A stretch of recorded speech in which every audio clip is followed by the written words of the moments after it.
Hi everyone, this is Anam. Welcome to PhD jobs and admission. आज के इस lecture में हम अवधेश प्रताप सिंह यूनिवर्सिटी के पीएचडी एंट्रेंस एग्जामिनेशन के लिए हम रिसर्च मेथोडोलॉजी पर कुछ इंपॉर्टेंट एमसीक्यूज आज के सेशन में डिस्कस करने वाले हैं। तो काफी इंपॉर्टेंट सेशन होने वाला है। मैं आपको बता दूं कि आपके जो रिसर्च मेथोडोलॉजी के एमसीक्यूज है, आज के इस सेशन में मैंने वो एमसीक्यूज आपके साथ डिस्कस करा है जो जनरली आपके पीएचडी एंट्रेंस एग्जामिनेशन में पूछे ही जाते हैं। मैं आपको बता दूं कि आपको पता होना चाहिए अवधेश प्रताप सिंह यूनिवर्सिटी का जो पहले पीएचडी एंट्रेंस एग्जामिनेशन आपका कंडक्ट हुआ था, ये आपकी जो डेट थी तब 22 जुलाई 2022 आपकी पीएचडी एंट्रेंस एग्जामिनेशन की डेट थी। लेकिन अब उस डेट को चेंज कर दिया गया है। अब आपका जो एग्जामिनेशन होने वाला है ये आपका 26 अगस्त को कंडक्ट करवाया जाएगा। 26 अगस्त 2022 को आपका एग्जामिनेशन कंडक्ट करवाया जाएगा। तो आपके पास more than a month remaining है। इस मोर देन अ मंथ यानी एक महीने से भी ज्यादा आपके पास टाइम बचा हुआ है। आपको जल्द से जल्द प्रिपरेशंस को स्टार्ट करना है।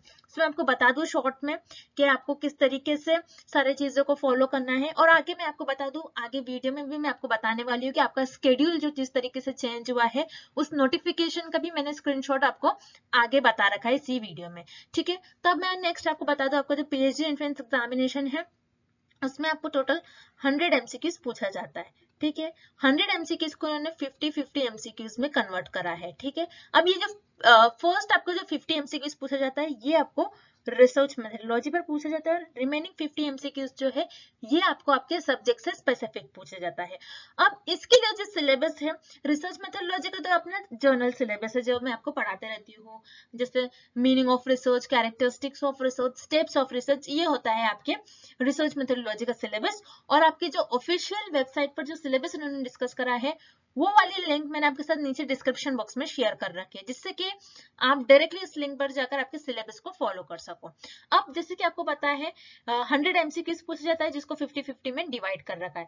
यानी अगर आप 50 एमसीक्यूज भी एग्जामिनेशन में मार्क कर आओगे तो आप इजीली करेक्ट मार्क कर आना है आपको, तो इजीली आप इस एग्जामिनेशन को क्वालिफाई करोगे, क्योंकि आपका 50% जो मार्क्स है ये क्वालिफाइंग मार्क्स है, यानी 50 एमसीक्यूज आपको एग्जाम में करेक्ट मार्क कर आना है। तो मैं आपको बता दूं रिसर्च मेथोडोलॉजी पर हमको कंप्लीट कोर्स प्रोवाइड करते हैं, जैसे कि आप स्क्रीन पर देख सकते हो, video lectures, notes, mock test और 1500 प्लस रिविजन एमसीक्यूज पीडीएफ। तो इस तरीके से हम आपको सारा कंटेंट एक ही जगह पर प्रोवाइड कर रहे हैं। याद रखिएगा, आपको दोनों लैंग्वेज में हम आपको कंटेंट प्रोवाइड करते हैं रिसर्च मेथोडोलॉजी का, Hindi as well as in English. और ये हमारे कंटेंट से हम गारंटी देते हैं कि 100% जो क्वेश्चन एग्जामिनेशन में हमारे इसी आपको कंटेंट से पूछे जाएंगे।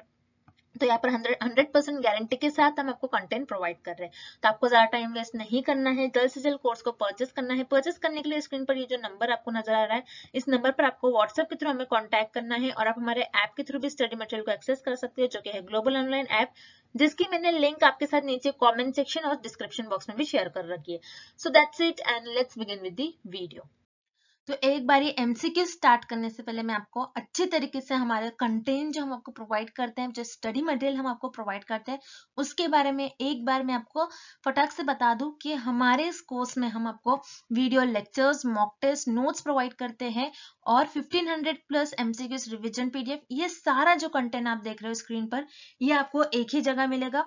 कई स्टूडेंट्स क्या करते हैं, इंटरनेट से स्टडी मटेरियल रिफर करते हैं। सो इंटरनेट पे जो लैंग्वेज यूज करी जाती है, बहुत डिफिकल्ट लैंग्वेज यूज करी जाती है, जिससे कि आपको समझ नहीं आता है क्या लिखा हुआ है, किस तरीके से ये जो कंटेंट है आपको किस तरीके से रीड करना है, कितना कंटेंट आपको फॉलो करना है। क्योंकि हम हमारे कोर्स में आपको बताते हैं आपको कितना स्टडी मटेरियल यूज करना है।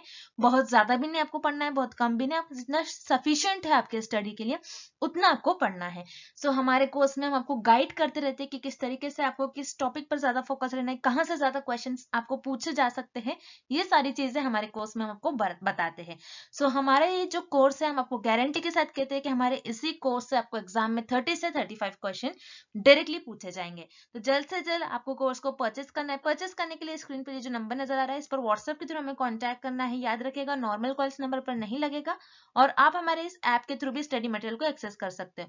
सो ऐप को एक्सेस करने के लिंक मैंने आपके साथ डिस्क्रिप्शन बॉक्स में प्रोवाइड कर रखी है। So that's it and let's begin with the MCQs. जैसे कि एमसीक्यू स्टार्ट करने से पहले मैं आपको जल्दी से एक बारी बता दूं, ये आपका रिवाइज स्केड्यूल है, यानी आपका स्केड्यूल जो है एपीएस यानी अवधेश प्रताप सिंह यूनिवर्सिटी का जो भी आपको पीएचडी एंट्रेंस एग्जामिनेशन है उसका स्केड्यूल इन्होंने चेंज कर दिया है। और ये जो आपकी नोटिफिकेशन आई थी उसका यहाँ पर मैंने स्क्रीनशॉट लेकर रख लिया है, तो आप भी इस नोटिफिकेशन का स्क्रीनशॉट लेकर रख सकते हो। नोटिफिकेशन जो आपका आया है रिसेंटली उसके लिंक मैंने आपके साथ नीचे डिस्क्रिप्शन बॉक्स में भी शेयर कर रखी है। तो यहाँ पर आपको देखना है, जैसे एप्लीकेशंस वगैरह की डेट इन्होंने ओपन कर रखी थी लेकिन अब इन्होंने क्लोज कर दिया है। और आपकी जो हार्ड कॉपी है, आपकी जो हार्ड कॉपी होगी रिसीप्ट की, आपको इस एड्रेस पर जैसे कि आप देख रहे हो इसी यूनिवर्सिटी के एड्रेस पर आपको सबमिट करना है, जो कि है इसकी डेट इन्होंने प्रोवाइड कर रखी है 25 जुलाई 2022। ठीक है। नेक्स्ट, जैसे कि आप स्क्रीन पर देख सकते हो आपका जो डॉक्टरल एंट्रेंस टेस्ट है एपीएस यूनिवर्सिटी का, ये आपका 26 अगस्त 2022 को कंडक्ट करवाया जा रहा है। यहाँ पर इन्होंने एक टाइम भी आपके साथ शेयर कर रखा है which is 11 AM to 1 PM। ठीक है, यानी सुबह 11 बजे से दोपहर 1 बजे के बीच में आपका एग्जामिनेशन कंडक्ट करवाया जाएगा।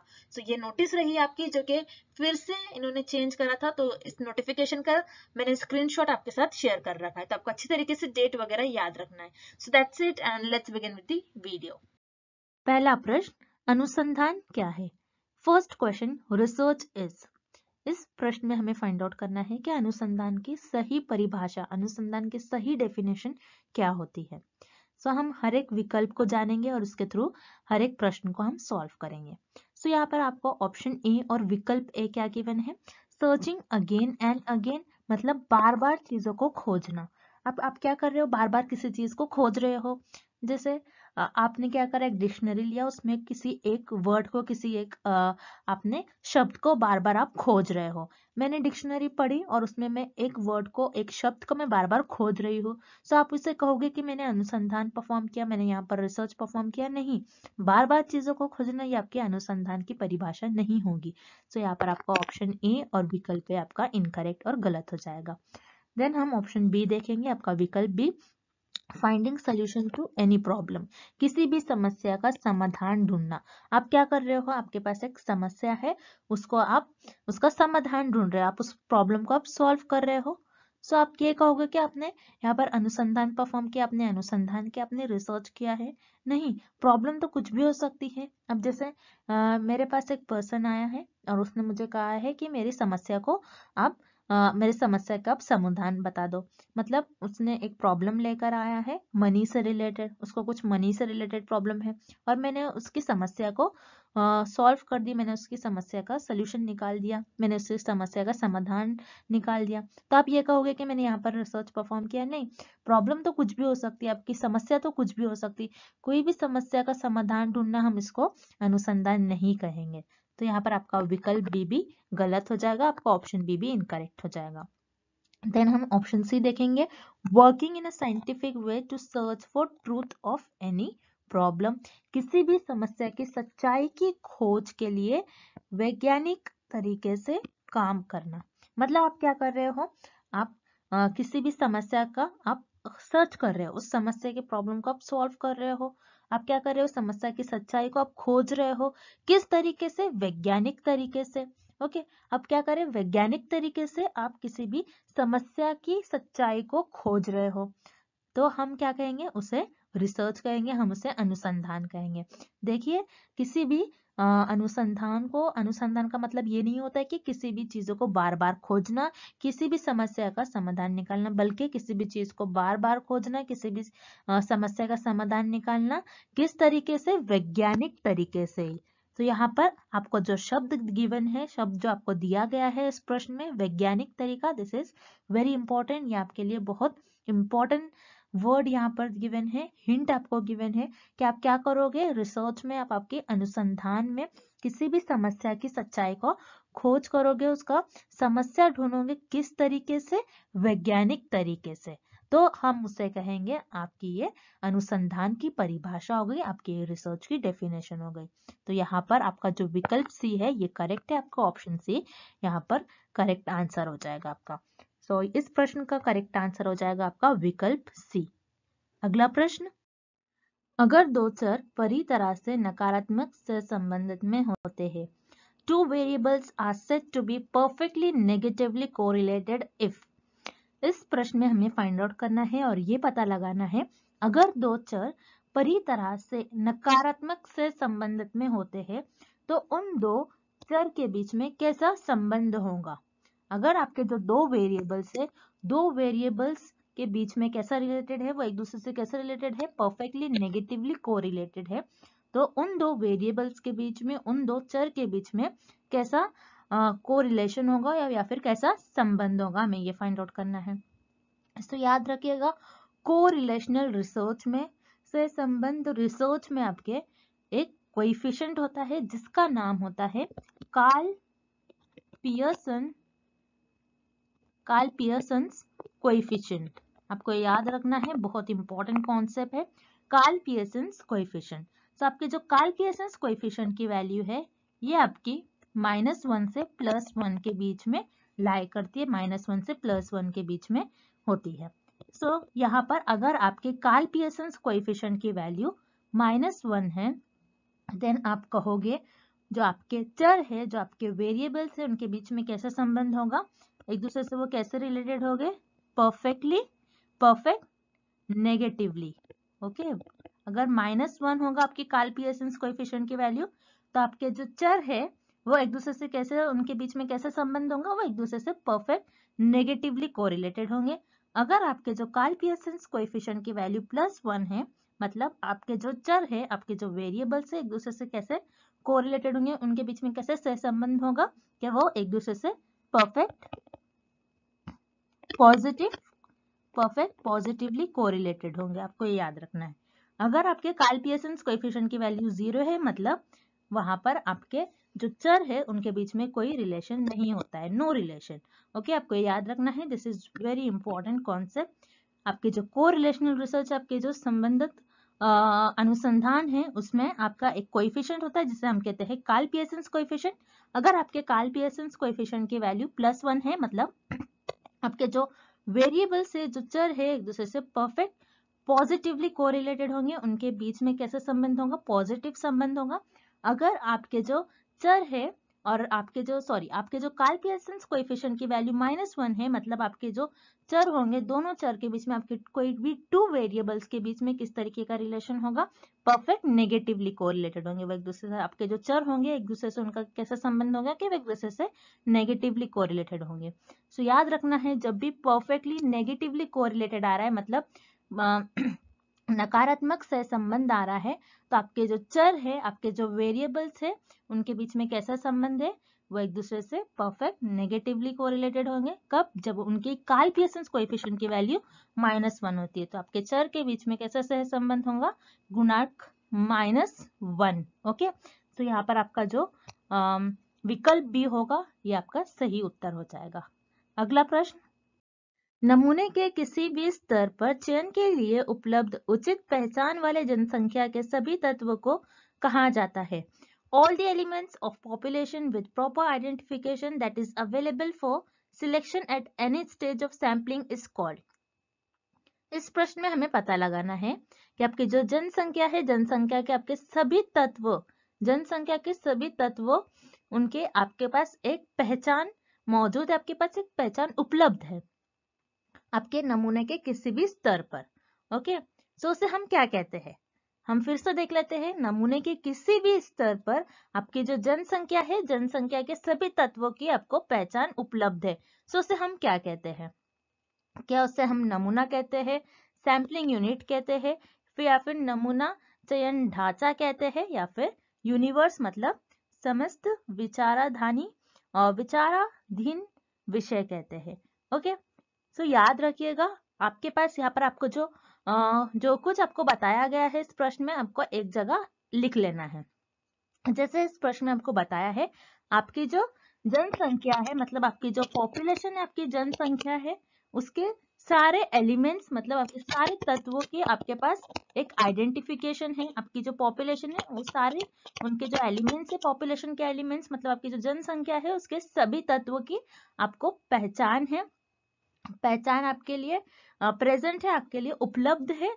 कहां पर, नमूने के सभी स्तर पर। मतलब आपके पास एक लिस्ट है, कुछ इस तरीके के आपके पास पर्ची होगी जिसमें आपके पास सारी आपके जो जनसंख्या है, जनसंख्या के सभी तत्वों की आपके पास पहचान उनकी उपलब्ध होंगी। मतलब एक लिस्ट प्रेजेंट होती है आपके पास जिसमें आपके पॉपुलेशन में से हर एक मेंबर्स के आपके पास इंफॉर्मेशन अवेलेबल होती है जिसके थ्रू आप उनको पहचान सकते हो। तो इसे हम कहते हैं, इस लिस्ट को हम कहते हैं सैम्पलिंग फ्रेम। तो सैम्पलिंग फ्रेम जिसे हम कहते हैं नमूना चयन ढांचा। नमूना चयन ढांचे में क्या होता है, आपके पास एक लिस्ट होती है, आपके पास एक पर्चा होता है जिसमें आपकी जो जनसंख्या है, जनसंख्या के सभी तत्वों की आपको पहचान उपलब्ध होती है। तो उसे हम कहते हैं नमूना चयन ढांचा, जिसे हम सैम्पलिंग फ्रेम भी कहते हैं। अब जो गलत ऑप्शन है, जो इनकरेक्ट ऑप्शन है, उससे भी हम एक बारी देख लेते हैं। सैंपल जिसे हम नमूना कहते हैं, सो नमूना क्या होता है, आपकी जो पूरी जनसंख्या है, जनसंख्या में से आप कुछ लोगों को ले लेते हो, कुछ लोगों को चुन लेते हो, जो कि आपका नमूना बन जाती है। तो सैंपल में आपको सारे नमूने की आपको आइडेंटिफिकेशन, उनकी पहचान उपलब्ध नहीं होती है। तो यहाँ पर आपका विकल्प ए जो है वो इनकरेक्ट हो जाएगा। देन उसके बाद आपका विकल्प बी है सैम्पलिंग यूनिट, जिसे हम हिंदी में भी सैम्पलिंग यूनिट ही कहते हैं, आपको याद रखना है। तो सैम्पलिंग यूनिट क्या होता है, जैसे आपने आपकी जो पूरी जनसंख्या है, जनसंख्या में से कुछ लोगों को सिलेक्ट कर लिया, कुछ लोगों को चुन लिया, जो कि आपके सैंपल बन जाते हैं। अब सैंपल में आपके बहुत सारे मेंबर्स होंगे, समझ लो आपके जो सैंपल्स है, सैंपल्स में आपने 5-6 लोगों को सिलेक्ट कर लिया। अब 5-6 लोगों को सिलेक्ट कर लिया जिसमें से हर एक एक पर्सन को आपका हो गया, वो आपका सैम्पलिंग यूनिट है। तो उसे हम कहते हैं सैम्पलिंग यूनिट। तो सैम्पलिंग यूनिट में भी अभी आपके पास कोई पर्ची नहीं होती जिसमें आपके जो जनसंख्या है, जनसंख्या के सभी तत्वों की आपको पहचान उपलब्ध होती है। तो यहाँ पर आपका जो विकल्प बी है ये भी गलत हो जाएगा। देन हम विकल्प डी देखते हैं जो कि है यूनिवर्स। तो याद रखिएगा यूनिवर्स जिसे जनसंख्या भी कहा जाता है, आपको कंफ्यूज नहीं होना है। यूनिवर्स क्या होती है, आपकी टोटल, आपकी पूरी, आपकी कुल जनसंख्या को हम कहते हैं यूनिवर्स। तो यूनिवर्स भी इस क्वेश्चन का और इस प्रश्न का सही ऑप्शन नहीं होगा, सही उत्तर नहीं होगा। तो यहाँ पर आपका जो विकल्प डी है, जो ऑप्शन डी है आपका, ये भी गलत हो जाएगा। सो इस प्रश्न का करेक्ट उत्तर हो जाएगा, करेक्ट आंसर हो जाएगा विकल्प सी, सैम्पलिंग फ्रेम और नमूना चयन ढांचा। तो यहाँ पर जो आपका ऑप्शन सी है और विकल्प सी है, नमूना चयन ढांचा, ये आपका सही उत्तर हो जाएगा। अगला प्रश्न, निम्नलिखित में से कौन सा संभाव्यता का नमूना नहीं है? Which among the following is not a type of probability sampling? इस प्रश्न में हमें ये पता लगाना है और ये फाइंड आउट करना है कि दिए गए विकल्प में से कौन सा एक ऐसा विकल्प है जिसमें हमें प्रोबेबिलिटी सैम्पलिंग जैसे हम संभाव्यता प्रतिचयन कहते हैं, उसका टाइप हमें गिवन नहीं है। तो याद रखिएगा, आपकी जो सैम्पलिंग होती है, मतलब आपकी जो प्रतिचयन होते हैं, इसके दो टाइप होती है आपकी। एक होती है आपकी प्रोबेबिलिटी सैम्पलिंग, एक होती है आपकी non probability sampling. Probability sampling जिसे हम संभाव्यता प्रतिचयन कहते हैं, और नॉन प्रोबेबिलिटी सैम्पलिंग जिसे हम गैर संभाव्यता प्रतिचयन कहते हैं। सो प्रोबेबिलिटी सैम्पलिंग मतलब संभाव्यता प्रतिचयन में क्या होता है कि रिसर्चर अपने जजमेंट और कन्वीनियंस को आगे नहीं रखकर, मतलब अपनी सुविधा और अंदाजे का अनुमान लगाए बिना ही पॉपुलेशन में से अपने मेंबर्स को सिलेक्ट कर लेते हैं, जो कि उनका सैंपल बन जाते हैं। मतलब उनकी जो जनसंख्या होती है उसमें से डायरेक्टली, मतलब रैंडमली अपने नमूने को चुन लेते हैं। उसी तरीके से नॉन प्रोबेबिलिटी सैम्पलिंग क्या होता है, जिससे हम गैर संभाव्यता प्रतिचयन कहते हैं। नॉन प्रोबेबिलिटी सैम्पलिंग में जो रिसर्चर है, मतलब जो शोध करता है, वो अपनी जनसंख्या में से अपने जो नमूने हैं उनको किस तरीके से चुनते हैं, वो अपने शोधकर्ता अपने सुविधा, अपने अंदाजे का अनुमान लगाकर जनसंख्या में से अपने नमूने को चुन लेते हैं। उसे हम कहते हैं नॉन प्रोबेबिलिटी सैम्पलिंग और गैर संभाव्यता प्रतिचयन।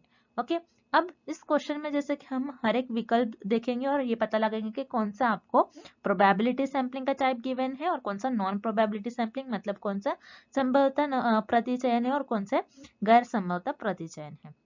So option A which is systematic sampling, जिसे हम व्यवस्थित प्रतिचयन कहते हैं। सो सिस्टमैटिक सैम्पलिंग। देन उसके बाद आपको ऑप्शन बी गिवन है स्ट्रेटिफाइड सैम्पलिंग, जिसे हम कहते हैं इस स्तृतिक प्रतिचयन, देन क्लस्टर सैम्पलिंग, जिसे हिंदी में भी हम कहते हैं क्लस्टर प्रतिचयन। सो ये जो तीनों भी ऑप्शन है, तीनों भी जो विकल्प है, विकल्प ए बी सी, ये तीनों भी आपके प्रोबेबिलिटी सैम्पलिंग का टाइप होते हैं, मतलब संभाव्यता नमूनाकरण के टाइप होते हैं। तो ये तीनों भी आपके संभाव्यता नमूनाकरण मतलब प्रोबेबिलिटी सैम्पलिंग के टाइप होते हैं। लेकिन इस प्रश्न में हमें क्या पूछा गया है कि कौन से विकल्प में हमें संभाव्यता नमूनाकरण का टाइप गिवन नहीं है। सो हमें ऑप्शन ए बी एंड सी में प्रोबेबिलिटी सैम्पलिंग मतलब संभाव्यता नमूनाकरण का, संभाव्यता प्रतिचयन का हमें टाइप गिवन है। सो यहाँ पर आपका विकल्प ए बी सी तीनों भी इनकरेक्ट हो जाएगा और आपका करेक्ट विकल्प और सही विकल्प आपका होगा option D, which is quota sampling, जिसे हम कहते हैं कोटा प्रतिचयन। कोटा सैम्पलिंग क्या होता है? ये आपका नॉन प्रोबेबिलिटी सैम्पलिंग का एक टाइप होता है, मतलब गैर संभाव्यता प्रतिचयन का एक टाइप होता है, जिसमें आप क्या करते हो और शोधकर्ता मतलब रिसर्चर क्या करते हैं, पॉपुलेशन होती है उनकी, पॉपुलेशन में से ऐसे लोगों को सिलेक्ट करते हैं जो उनका रिसर्च का एम है, जो उनके रिसर्च स्टडी का एम है, जो उनके शोध का एम है। तो यहाँ पर क्या किया, उनकी जो जनसंख्या है, ये रिसर्चर की जनसंख्या है, ये शोधकर्ता की जनसंख्या है। जनसंख्या में से शोधकर्ता ने अपनी सुविधा के हिसाब से और अपने अंदाजे के हिसाब से क्या कर लिया, ऐसे ऐसे मेल को सिलेक्ट कर लिया, ऐसे ऐसे पुरुषों को सिलेक्ट कर लिया जिनकी जो एज है वो 40 के अबव है, जिनकी वर्ष कितनी है, 40 के ज्यादा है, 40 से ज्यादा है, उन लोगों को अपनी सुविधा अपने अंदाजे के हिसाब से ले लिया कि उनको लगता है मुझे इन पुरुषों से मुझे इंफॉर्मेशन मिल सकती है। सो उन लोगों को सिलेक्ट कर लिया और उनका ये सैंपल बन गया, उनका ये नमूना बन गया और इन पर शोधकर्ता अपनी रिसर्च परफॉर्म करेंगे, इन पर शोध परफॉर्म करेंगे। सो ये होती है आपका कोटा सैंपलिंग।